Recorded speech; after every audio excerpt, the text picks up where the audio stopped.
خبروں کا سلسلہ آگے بڑھاتے ہوئے آپ کو بتائیں کہ افغان طالبان کے مابین اختلافات افغانستان میں بڑھتے معاشی اور سیکیورٹی مسائل کے باعث سخت گیر ہو گئے۔ طالبان اور اعتدال پسند طالبان کے درمیان تناؤ بڑھتا جا رہا۔ نیوز کی رپورٹ کے مطابق گزشتہ دنوں عید الفطر کے موقع پر سخت گیر طالبان اور اعتدال پسند طالبان کی جانب سے جاری کیے گئے پیغامات میں یہ بات واضح طور پر نظر آئی کہ رپورٹ میں یہ بھی کہنا ہے کہ افغانستان میں اعتدال پسند طالبان سخت پالیسیوں کو ختم کر کے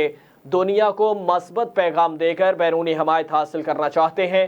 عید الفطر میں افغانستان کے سپریم لیڈر ہیبت اللہ اخوانزادہ کی جانب سے جاری کردہ بیان میں انہوں نے خود ساختہ اسلامی قوانین کا دفاع اور عالمی برادری کی ان پر تنقید کو بلا جواز قرار دیا۔ اس کے برعکس افغان وزیر داخلہ نے طالبان سے مطالبہ کیا کہ شائستگی کو ملحوظ خاطر رکھیں اور ایسے رویے سے اجتناب کریں جس سے افغان عوام ناخوش ہوں۔ افغان طالبان کی جانب سے 2021 میں قبضے کے بعد ان کی حکمرانی بالخصوص خواتین کو متاثر کرنے والی پابندیوں نے بڑے پیمانے پر مذمت کی اور اس کو جنم دیا۔ ان کے بین الاقوامی تنہائی کو مزید بڑھا دیا ہے اور اس میں طالبان کے مرکز میں واقع عیدگاہ مسجد میں افغان سپریم لیڈر کے بدھ کے خطبے میں عید میں ماضی کی